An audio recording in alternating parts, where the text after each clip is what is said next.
started and grown several multi-million-dollar businesses. His mission is to help you do the same. Welcome to the Business Growth Pod, building the future one entrepreneur at a time. Time was everyone's most precious resource. Not money, it was time. And everything was urgent all the time. So this urgency was just becoming an epidemic. Like everything was feeling urgent.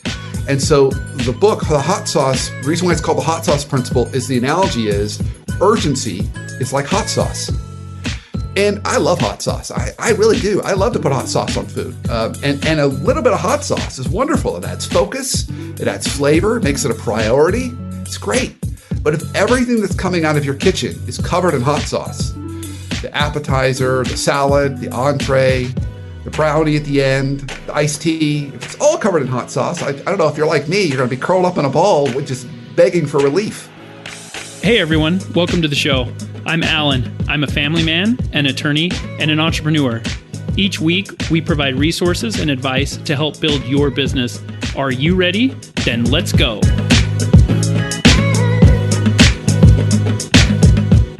Hey everyone, welcome to the show today. I'm excited to welcome leadership and workplace communication expert Brandon Smith. Brandon's the author of The Hot Sauce Principle and also the host of a very successful podcast called The Workplace Therapist Show. Thanks for being on the show, Brandon. Allan, really glad to be on the show and excited to chat today. So tell me a little bit about yourself. Tell me a little bit about your background and where you grew up and how you ended up doing professionally what it is you do today. Lots of questions there, Allan. So I'm gonna start with the end first. So my handle is the Workplace Therapist, and what I basically do, everything I do in the world, it can really be summed up in my purpose, and that is to eliminate all workplace dysfunction everywhere, forever. That is my purpose and sole goal in life. So that takes a lot of forms. Sometimes it's one-on-one coaching with leaders. Sometimes it's working with teams. It can be startup teams. It can be department teams, boards. Sometimes it means teaching sessions and teaching content to larger groups. And then it also means my podcast, where I get to put out content to help folks have healthier and a little more functional work environments. So that's all that I do today. I'll give you kind of the mini version of how I got doing this. So I was born in Dayton, Ohio. My dad worked for a meat paper company, so he moved around from paper mill town to paper mill town. My parents were told they couldn't have kiddos, so they adopted two brothers, two of my older two brothers, and then I showed up as a surprise. And both my brothers were 12 and 11 years older than me. So I always tell people, I know what the inside of a dryer looks like, because that's what older brothers do to little brothers. As long as you don't know what it looks like when it's on. That's right. I think I was too heavy, to be honest. I'm sure they tried. Trust me. I'm sure they tried. So we ultimately moved around, and I settled down here in Atlanta. My oldest brother, so while most of my life, I would say, was pretty normal, my oldest brother was in and out of either jail or rehab center. So when he was home, it was creating a lot of dysfunction in my house. And then when I was 10, he took his own life. And that was particularly traumatic for me and my whole family. So much so that I came down with an uncontrollable stutter. I couldn't speak in public at all. And that was going into middle school. So every day before middle school, I'd go see my speech therapist, and I'd work on my B's and work on my P's and work on my T's, all the letters that kind of would get me tripped up and stuck, and then go on to the school day. And somewhere along the lines in my middle school years, I think between all the dysfunction that my brother created in my house and the way kids with stutters were treated, I just decided people were way too dysfunctional. People were way too messy. I didn't want to have anything to do with them. So I became kind of a world-class wallflower. That kind of continued all the way through college. Somehow in college, I don't know how this happened, but I majored in communications. And like most good communication majors, I was unemployed at graduation, wondering, what am I going to do with this thing? And I got a job with a small chain of retail stores. It was a family-owned business. They had 15 stores. And the woman who started the business, my boss was the son-in-law of the business. So her daughter marries this guy. He's my boss. So he greets me on my first day of work. Now, I'd worked lots of other jobs before, Allan, but this was my first day of my real first full-time job. He greets me at the door of the store I'm going to be at. He says, "I'm so glad you're here. You're going to be the assistant manager of the store. But before you get started, I have a task for you. Waiting for you in the back room is the current assistant manager. But he doesn't know you're coming. So your job is to go back there and fire him, and you get his job." And that was how my boss rolled. He loved surprise visits. He did everything that a boss and a leader shouldn't do. He was like, you take everything we know about leadership and do the opposite. And that was what my boss did. He loved surprise visits, trying to catch you doing something wrong. He'd come in, he'd storm through the door, and he'd say, I don't like what Susan's wearing up front. Go fire her. I had to do more layoffs in the first 6 months of that job than any other time in my career. And working for him, it kind of woke me up. And I realized three important things. First, I realized work shouldn't have to suck. It should be a source of fulfillment, meaning, and purpose for us, not anxiety and stress and depression and all those other things. I mean, it is work, but finding ways to make it more meaningful for us is important. Second, if my boss was any indication of the state of leadership in the workplace today, I really wanted to change that. And third, that was where my purpose was born. I wanted to cure all workplace dysfunction, having no idea what I had signed up for.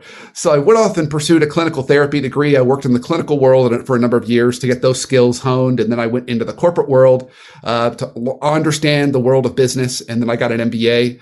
And then had some opportunities to go join some larger consulting firms, but kind of turned those down and ultimately hung my shingle about 16 years ago. So I've been on this mission, doing this work as a entrepreneur and practitioner and business owner for about the last 16 years. So yeah, that I really am a workplace therapist. I have both the clinical background and kind of the business background. So it's my version of a Reese's peanut butter cup. Somehow I think it works. That's crazy that your job is to, basically make things run smoothly in a business, like it sounds like it's from like a personnel standpoint, like a personality standpoint. Is that right? Like basically you come in when there's conflict or there's disorder and you kind of just solve problems, huh?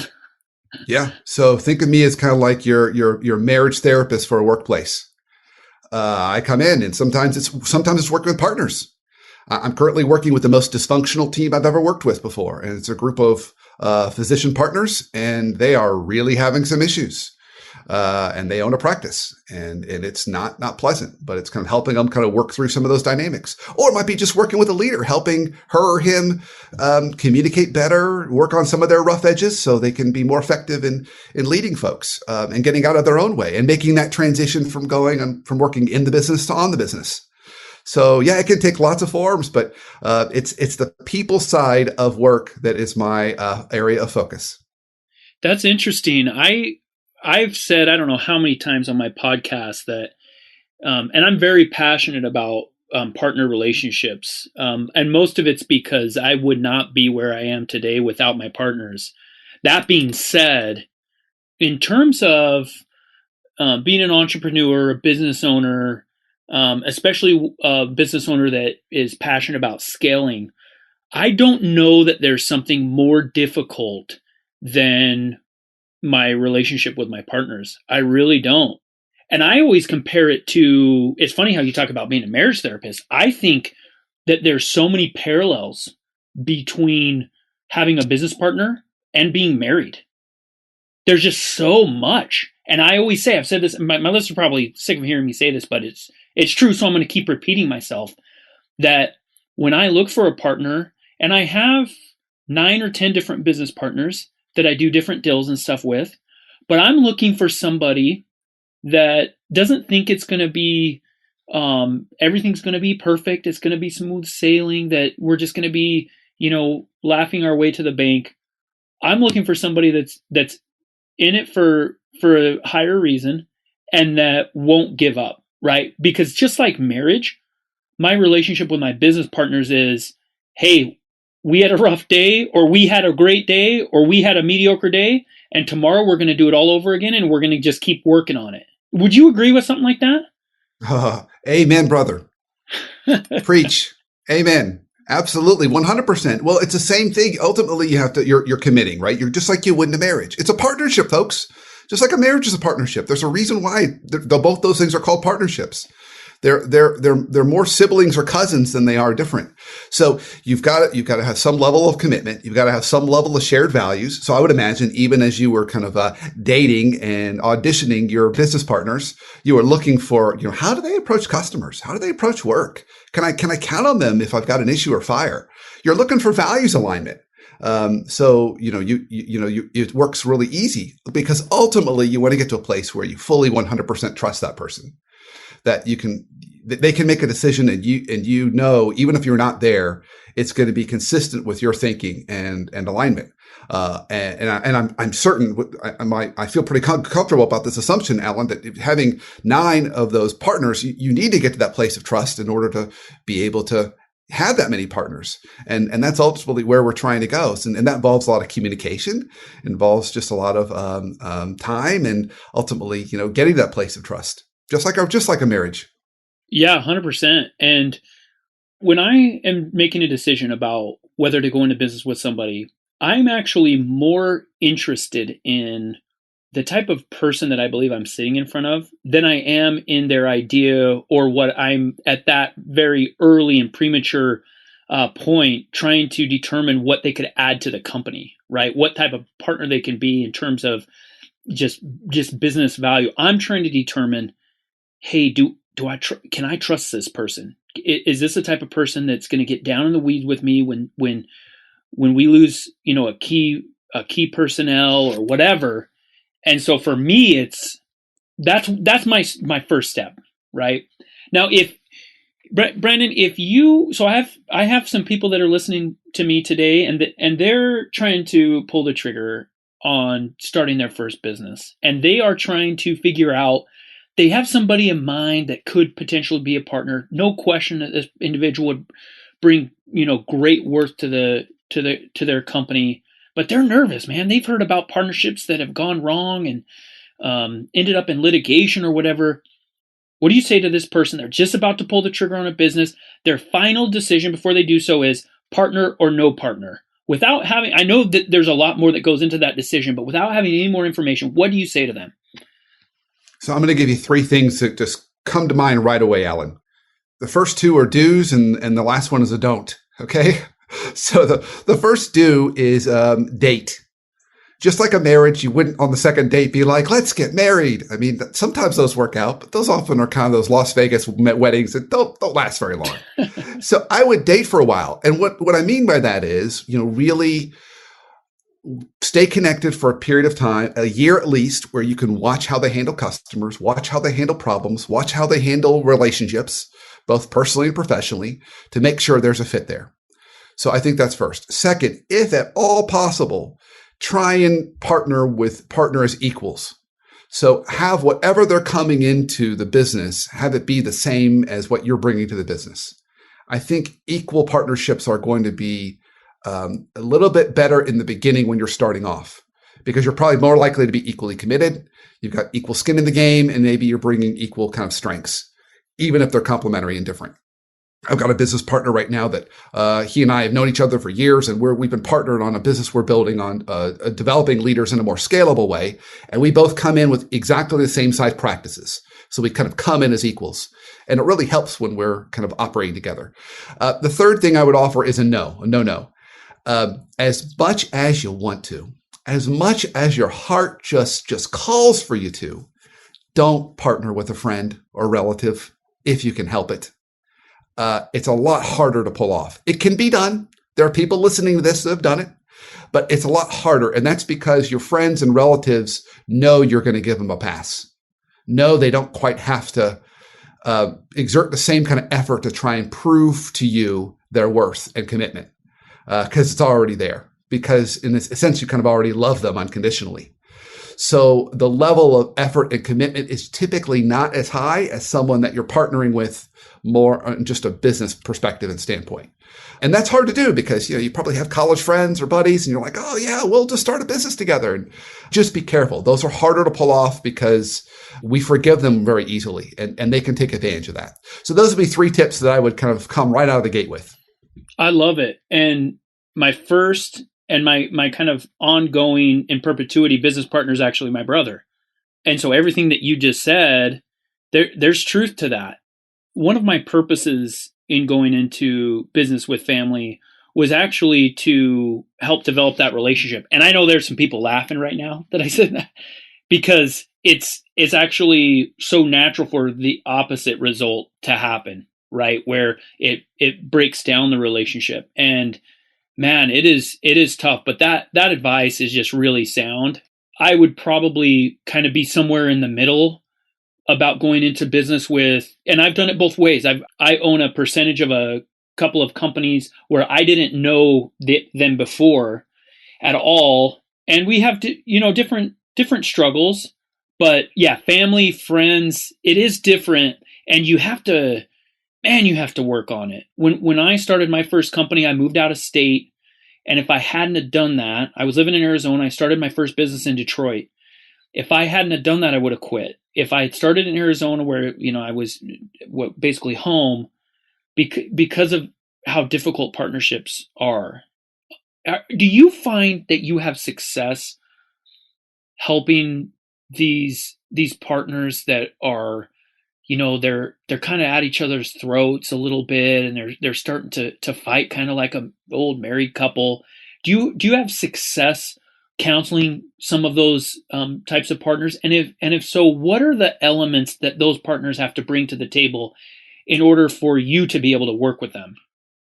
So the short answer is yes, not in every case. I can't, just like any marriage therapist, you can't save every relationship, but yes, and it really is less dependent upon me and more dependent upon their level of commitment and willingness to do the work.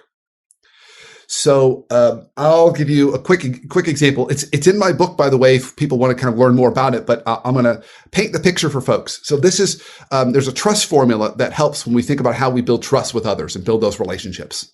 So you can think about trust as a mathematical equation.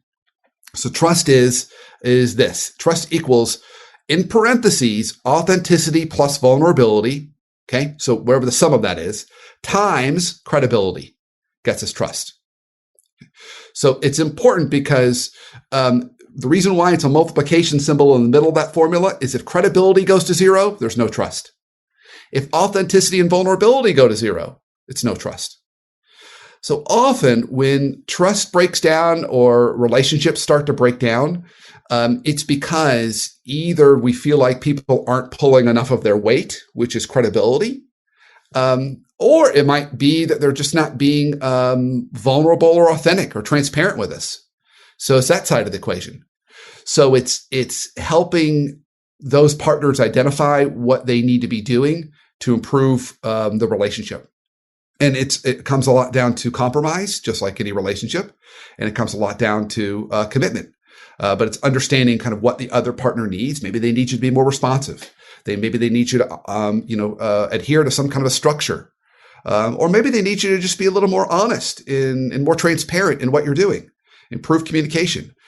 So any and all those are kind of fair game. But that formula helps you kind of identify what are the itches we need to scratch here. So it's a nice little framework and tool that I often offer. So that's definitely one way that I help those partners go forward. Now, I'm going to give you one more kind of another way to think about it. Let's talk about when relationships go south. What are some of the causes?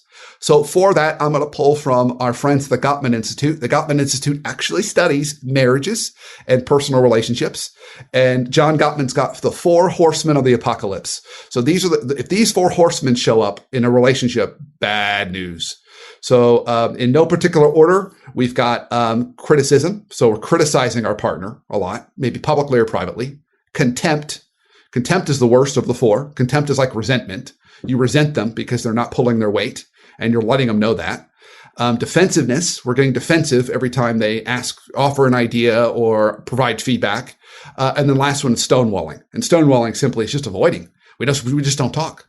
We refuse to talk to them. I'm working with a partner, a pair of partners with a law firm. And the issue is they're stonewalling. Neither one will talk to each other for 6 months. They walk by, maybe say hi in the hall, and that's it. So any of those 4 will break down any relationship. And those are something you want to look out for in a partnership. I love it. It's interesting that you talk about credibility. I think that it's so common. It's common for us as human beings to feel like we add more value in all sorts of areas of our lives than the other person, right? The partner, whether it's a teammate, whether it's somebody in our church organization, whether it's a business partner, whether it's a spouse. I think it's super common, or maybe I'm just unique, but I feel like with me and my partners, that's something that comes up quite a bit. Have you ever run into a partnership where there wasn't an issue, right? So you've come across these partnerships that need some help, that need some therapy. Have you ever run into one where there's not an issue about one partner saying that the other isn't pulling their weight? I think it's very common. Usually it's because they just look at their particular role as more important, even though it's equally important. So for example, maybe you have a partnership where one partner brings in 70% of all the business. Well, naturally, that partner's going to feel pretty good and maybe even a little bit resentful of the other partner because they say, hey, look, I'm bringing in 70% of our revenue. And yet the other partner might be the one who's doing all the operations, who's basically running all the execution of delivering on those promises made to customers. Just like in any relationship, it's helping to understand and appreciate the different roles that need to be played, and one is not better than the other. The analogy I use in any business is think of a business as a car. You've got brake pedal functions and gas pedal functions. So sales, marketing, those are gas pedal functions, right? And we love those. Those are fun. And those kind of generally have kind of the spend orientation. But if we're only doing gas pedal all the time, it'll be a fun ride, but we'll be off the cliff in 6 months. Brake pedal functions are things like accounting and operations, maybe legal, compliance, get bigger, HR. Some of those things can be brake pedal functions. Also important, but if we only do brake pedal functions, we never leave the parking space because those are just say, no, be safe, don't move. Well, we need the gas pedal and the brake pedal to kind of navigate those curves around the mountain as we're growing the business. So they're both important. It's just getting some of those partners to recognize the value of those different roles that they may be playing. That's more often than not the case. It's just understanding and appreciating the important role that the other person plays. So if you run into a partnership where, like these attorneys that aren't talking to each other, I'm going to add a little caveat to that relationship, and I obviously have no clue who you're talking about, but let's say that indeed one of the partners is contributing substantially, measurably more than the other to the partnership. What is to be done in that scenario? There's some forks in the road that have to be decided upon. So the initial first fork is, well, do we want to continue with this partnership? And if the answer is yes, then we somehow need to make sure the contributions get equal. The most natural solution would be that the partner contributing the lesser amount steps up her game or his game and really makes that balanced and commits to it and really delivers on that.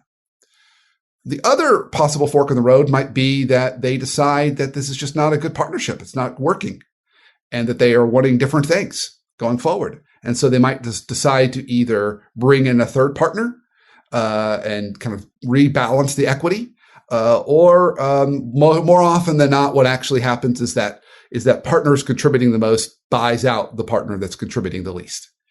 So it's really a decision about commitment and effort. Do the partners, particularly the one that's maybe not pulling her or his weight, are they willing to do what's necessary to make the relationship work, or are they just wanting to move on? So it's starting from that place and getting everyone to kind of recognize what needs to get done and then committing and then going down the path. My guess is, without any prior experience or expertise, that a lot of times it's just one partner feeling that they contribute more. And sometimes I could imagine a scenario where it's both partners thinking that they contribute more. What's to be done in a scenario like that where you have two partners? They're like, you know what, we're not ready to throw in the towel. Like, let's figure it out. I'm going to call Brandon. I'm going to bring him in here. I imagine that marriage therapy is kind of like this too. I'm going to bring Brandon in here and I'm going to show you, John, that you're wrong. I'm going to show you that you're not pulling your weight. And, Brandon's going to come in here and tell you that I'm right. Right. That happened to me a week ago, actually, Allan. I was brought in a week ago and they said, no, you show them, you tell them why they should listen to me. So it really goes down the path of just helping them to understand and appreciate the contributions from each other. So remember what I said about Gottman earlier. I said there was 4 horsemen. I said the worst one was contempt. Contempt is also resentment. I'm resentful that you're not pulling your weight. It will be like toxic and like a cancer to that relationship. So it's really important that I then facilitate a conversation to get people to better understand what each partner pulls and the weight they pull and why that's so important, and answer the question of what it would cost them if that partner didn't do it.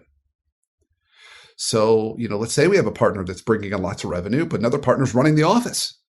So what would it cost you if your partner went away and you didn't see them, and you had to do that job? What would that be like for you? So it's getting them to kind of think that way, and understand that, and maybe even put a number to it. So they understand that like every relationship and partnership, there's a balance. I think it's getting them. It goes back to empathy and understanding and putting themselves in the other person's shoes. So it's going through that exercise. I love it. All right, let's switch gears just a little bit here, and let's talk about your book. It's called The Hot Sauce Principle. Will you tell me a little bit about kind of a summary of the book? What are the key topics that you cover, and what was your purpose in writing it? Yeah, so I'll start with the purpose of writing it. So I was finding that it didn't matter what client I worked with, didn't matter what world they lived in. Two things were true. Time was everyone's most precious resource. Not money, it was time. And everything was urgent all the time. So this urgency was just becoming an epidemic. Like everything was feeling urgent. And so the book, The Hot Sauce, the reason why it's called The Hot Sauce Principle is the analogy is urgency is like hot sauce. And I love hot sauce. I really do. I love to put hot sauce on food. And a little bit of hot sauce is wonderful. It adds focus. It adds flavor. It makes it a priority. It's great. But if everything that's coming out of your kitchen is covered in hot sauce, the appetizer, the salad, the entree, the brownie at the end, the iced tea, if it's all covered in hot sauce, I don't know, if you're like me, you're going to be curled up in a ball just begging for relief. So the whole idea around the book is, how do you manage hot sauce in your life? So not only when you're guiding and leading your teams, how much hot sauce to put on things, but also when your customers are putting hot sauce on you. So it doesn't feel like everything's urgent. Because if everything is urgent, not only is that just a world of burnout and anxiety, nothing's urgent. You don't really know what to focus on. It's all bringing you heat. So so the book is all really about that, both as a leader, but also managing others' expectations. So that's the premise of the book. I love it. And there was a little kind of blurb about it. I think it was on your website that says something about how you, in the book, one would learn how to properly use urgency to motivate rather than burn out your team. Is that a pretty good description? That's exactly right. Absolutely.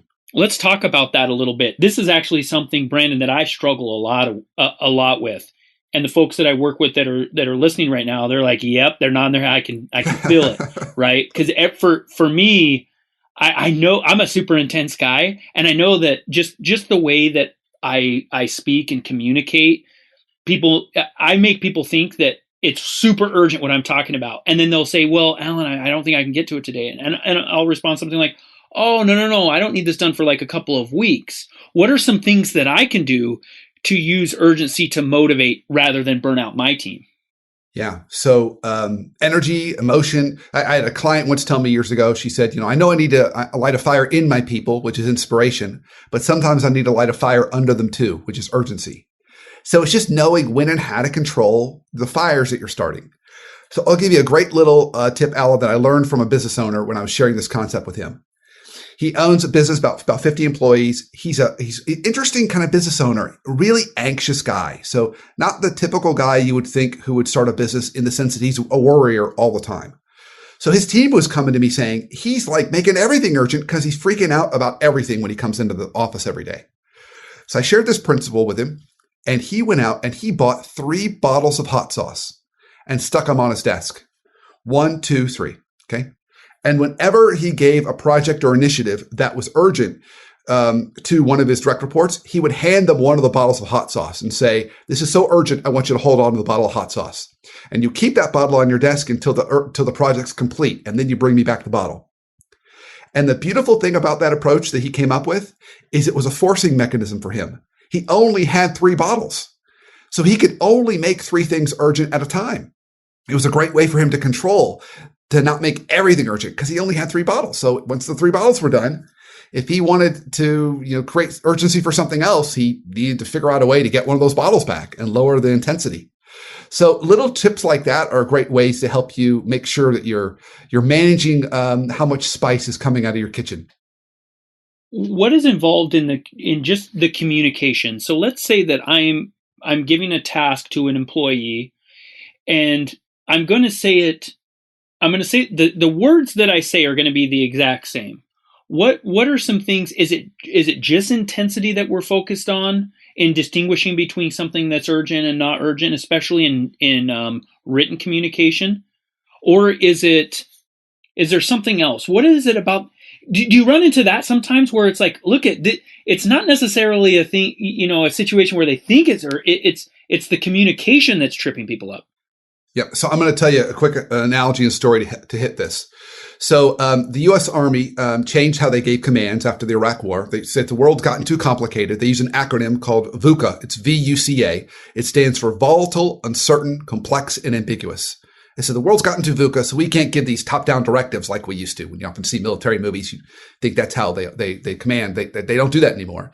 What they do whenever there's a new mission or objective, they issue what they call commander's intent. So the commanding officer, he or she calls a meeting with their direct reports and direct reports, so 2 levels down. And they talk about the why of the mission, the what of the mission, and the when of the mission. But they stay away from the how of the mission because there's too many variables in the battlefield. But if everyone leaves that room aligned on the why, the what, the when, then no matter what gets thrown at them, they'll move together in an aligned way. Most companies and most leaders don't communicate all that stuff like they should. So the first starting place as a leader is make sure you're communicating your commander's intent. You're communicating the why behind your decision, the what of your decision, and the when. The when really establishes urgency. If you say it's due tomorrow, that's highly urgent. If you say it's due in 2 months, that's lower urgency. So the when will determine that. Okay. So I think that's the first part. The second part that's also really important around this is as the senior leader or the business owner, people are going to be watching you more closely and they're going to read into what you say or don't say.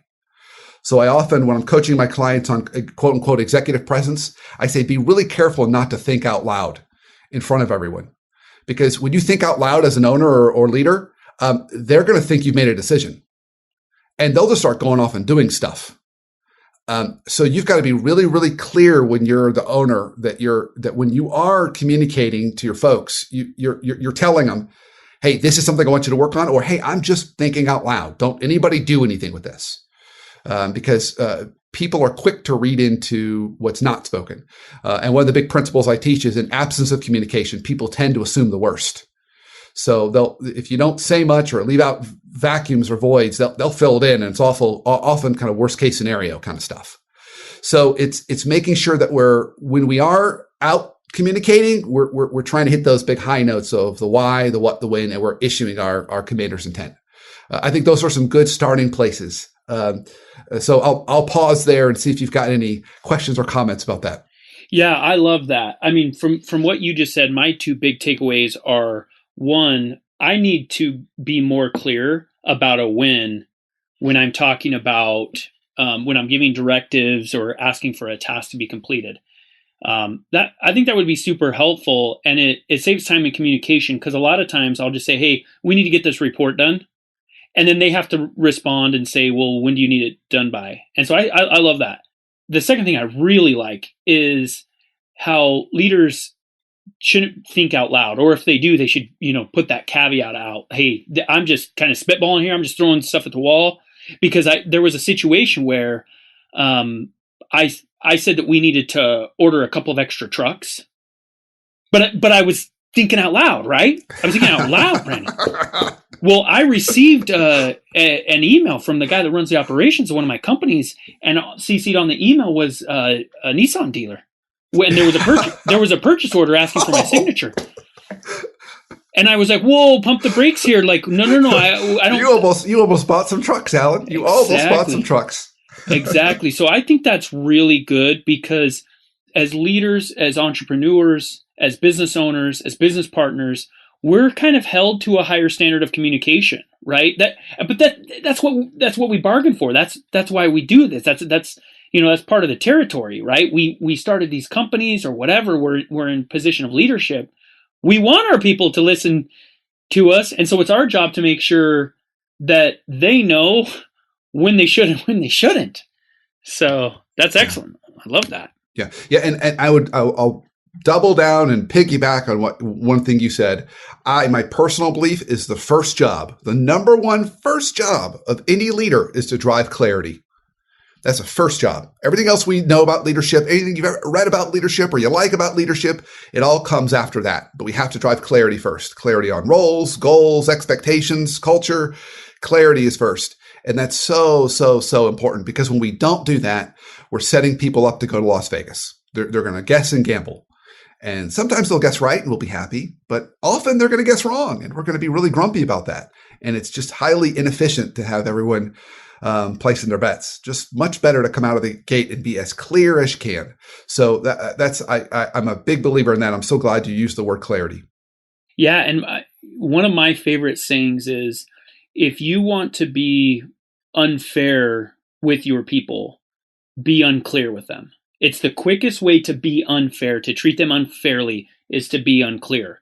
And I think it just happens naturally, because if you're not clear about what the objective is or what your thought process is or whatever the scenario, then how could they possibly know what it is that they need to accomplish? And so they just start guessing, like you said. They just start guessing and hope they, guess black when the ball drops on black, right? Roulette tables. So, Brandon, why don't you tell me a little bit about your podcast? I'm obviously interested in that. I'm interested in, the people that are listening right now, or they're the types of people that listen to podcasts.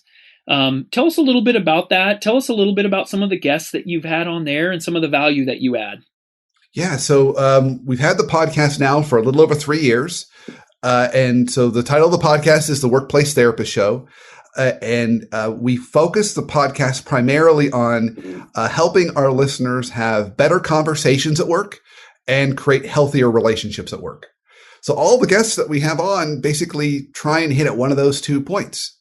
So it could be anything from how to have difficult conversations or navigating differences or asking for a raise or negotiations or giving feedback or partner dynamics, really anything about some of that messiness that is the hard part of our job, which is often all the soft stuff, all those conversations that when we do them well, great things happen. And when we don't do them well, some of the stuff that you and I have been talking about on the show becomes part of the issues we have to navigate around.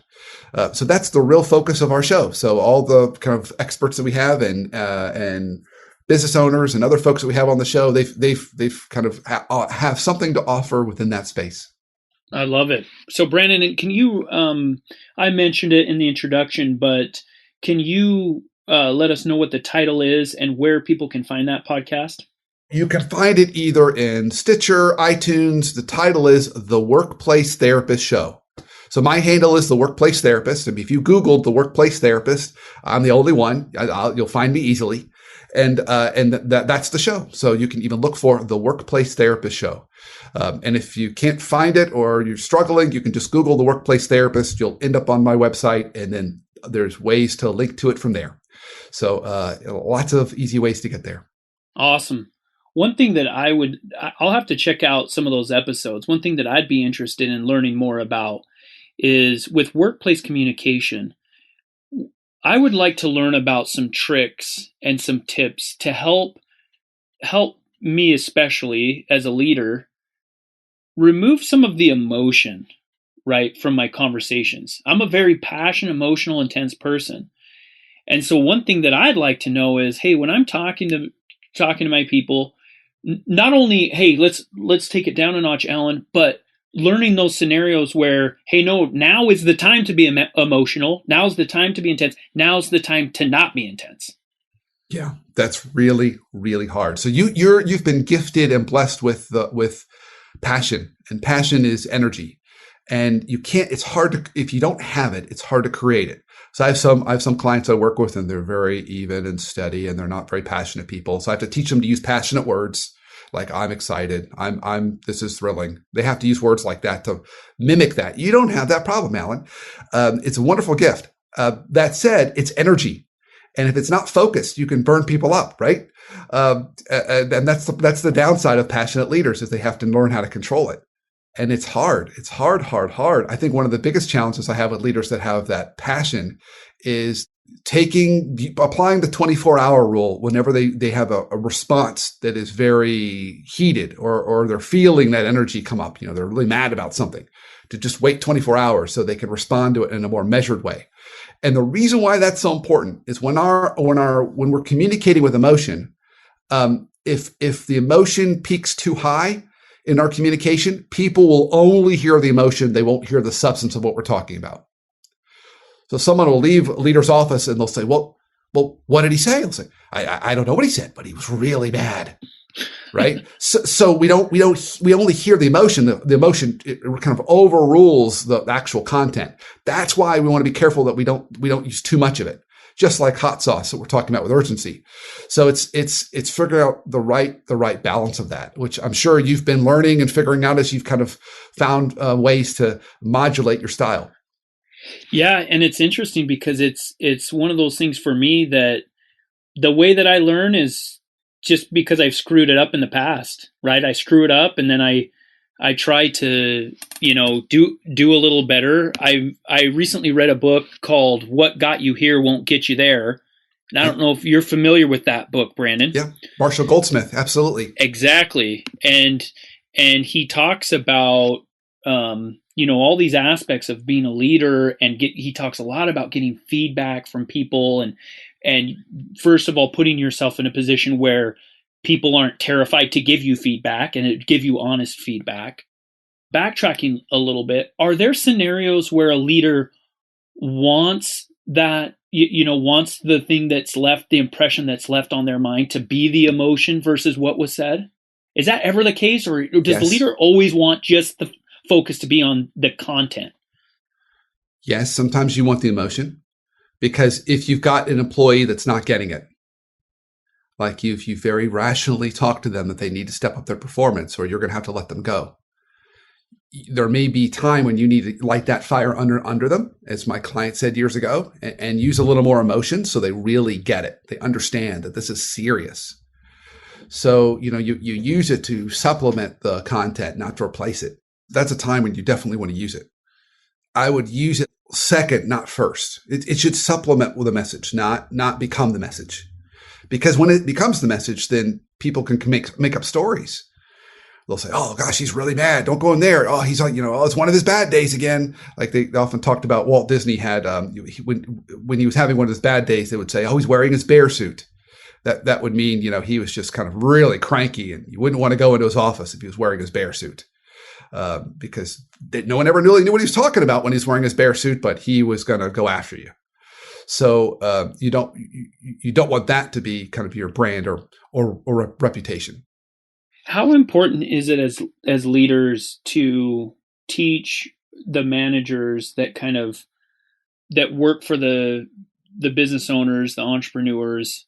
How important is it for us to teach them how to communicate, how to teach them how to focus on things that should have urgency and the things that shouldn't, just by our example? Or is that something that should be talked about more in the workplace? It should be talked about 100%. It's extremely important. What you're talking about there, Allan, is culture. So you want those folks to be able to operate when you're not around in the way that you would want them to, whether it's with customers, whether it's with others. So absolutely, you want to not only model it, but explain why you're doing it the way you're doing it. Attach it to some kind of value in the business. Like, we always, approach all of our conversations with compassion with our customers, for example, or responsiveness is really important. So responsiveness is kind of something you're always going to see from me, and I expect us to honor that value in however we operate. So absolutely, it's one of the big things that is important for leaders to talk about and model. I feel like in today's day and age with social media, text messaging, emails, that I don't know if over communication is the right word, but too much communication. I feel like I get looped into a lot of conversations and a lot of emails and things like that I don't really need to be involved in. Is that something that you see as a problem in the workplace? And I don't know if I'm using the right word. Is that over communication or? Yeah. So I had a leader some years ago. He shared this tip with me. I thought it was a brilliant tip. He said, he said hundreds and hundreds and hundreds of emails a day. He said, so I told everyone on my team that if you include me on an email, depending upon what subject, where you put me in the address determines my importance. So you're going to CC me. I'm going to pretend that's you're just copying me, so I'm aware. If you put me in the to line, that means you want me to do something. If you put me in the to line, then in the email, you need to put in bold letters and highlight action needed. So it'd be like, Allan, action needed. And then I would scan for my name, and then I'd see what you need from me. Otherwise, if you don't put my name in there and highlight it, I'm just going to assume that was just an email that you just wanted to copy me on. So I was aware, but I don't need to do anything. So it was just a simple task of training his team on the way that they need to communicate with him. So he knew when he needed to be supporting them and when he could just kind of skim it real quickly, mark it as read, and move on. As you were kind of relating that, I'm just sitting here shaking my head thinking, man, how do these business owners have this time? Right? But I think I'm putting the cart before the horse, because they probably have more time because they're effective in their communication, right? Stephen Covey talks a lot about how we need to spend a large portion of our day focusing on things that are important, not urgent, right? Focusing on things that increase efficiency, make our systems better, our processes better. But I mean, that tip just sounds, and that's a system, right? That's a system that business leader has developed that works to help the communication. And I bet you not only is the communication clearer that he's involved in, I bet he gets a lot fewer emails because of it. Right. Yeah. So it's just, as you said, making that system. And this would be for a whole other conversation, but it's knowing what's proper seat to sit in. So for the majority of our time as leaders, we want to be sitting in the editor seat, not the author seat. Editor seat 20%, 80% of the time, author seat 20% of the time. And the problem is when we're entrepreneurs and we've kind of done it ourselves, we're used to doing, and that's the author seat. And that's us getting in the business and not on the business. So often it's just making sure that we're properly sitting in the right seats. And so we're always kind of, either whether we say honoring our hourly rate or we say, using kind of our highest and best use of our time, however you want to say it, but we're doing stuff that only we can be doing as the owner and leader, and not stuff that someone else could do. That's great. I love it, Brandon. I want your closing thoughts on this. I have some aspiring entrepreneurs that are listening right now, and right now their head's spinning. Okay, because these guys and gals, they're trying to figure out, man, I don't even know if I can put enough money together to buy the equipment I need or to hire the personnel I need. And we've just spent the last, almost hour talking about these nuances of communication in the workplace. Give them some hope. What is it that you can tell them about kind of getting to where they need to be with workplace communication while they're still they're still able to retain their focus on keeping the lights on while they get started? Yeah. So if we go all the way down to kind of the startup, so it's just maybe a handful of folks or just one person, you still have customers. So a lot of the things we talked about today absolutely apply to your customers. And the lifeblood of any entrepreneur is not only revenue streams, but ongoing revenue streams. And ongoing revenue streams mean healthy relationships. So think about how you can really be super responsive with your customers, really show up as kind of authentic and vulnerable and trusting with your customers. So they say, oh my gosh, this is great. I want to place another order, or I want to hire you for more services, or I want to refer you. Because ultimately your business will grow as your customers refer you. So you could take almost all the principles we talked about here today and think about and start with them with your customers. That's probably the number one starting place. I think when particularly entrepreneurs that come out of business schools or whatever, they try and make the perfect mousetrap before they go sell it. And really you want to try and start to build those relationships with customers, kind of build it along the way. And of course, the mantra that I'm sure you preach so often on this show, fail fast. Learn to make those small pivots along the way. So over time, you you've got a product that really fits your customers like a glove. But all the relationship stuff we talked about today, you can apply it with customers just as equally. I love it. And I bet you can apply it in your relationships at home and elsewhere as well. Absolutely. I can tell you, even from I have a practice and I have a business. And the way I make the distinction is a practice is just like any doctor's office. If I work, I get paid. If I don't work, I don't get paid. A business will kind of, runs without you, right? You can be on vacation. It still generates revenue. But I can tell you, for my practice and for my business, it's all been referral, all word of mouth. It's all customers that say, we loved that work you did. Will you come back and do more?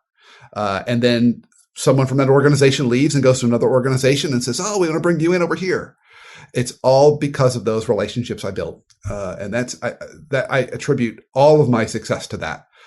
Doing good work, but it's allowed those relationships in my work to kind of speak for itself. So building those relationships is really important to kind of growing the business the way you want to. All right, Brandon. Well, hey, we appreciate your time. You've been a very unique guest for us. We've never had anybody on the show that has this type of insight into all sorts of different facets of owning a business. I think if nothing else, the people that are planning on starting their business or that haven't run into some of these situations just yet, at least now they're aware of it a little bit. Now they know, hey, this is going to come down the road at some point, either with business partners, if you use investors, with potential employees, whatever. So yeah, thanks for joining us today. My pleasure, Allan. This was an absolute blast. I loved all the questions you asked. So thank you so much for having me on. If you have enjoyed today's podcast, please leave us a rating. And for daily inspiration and business tips, follow Allan on Instagram. Until next time, remember, we build the future one entrepreneur at a time.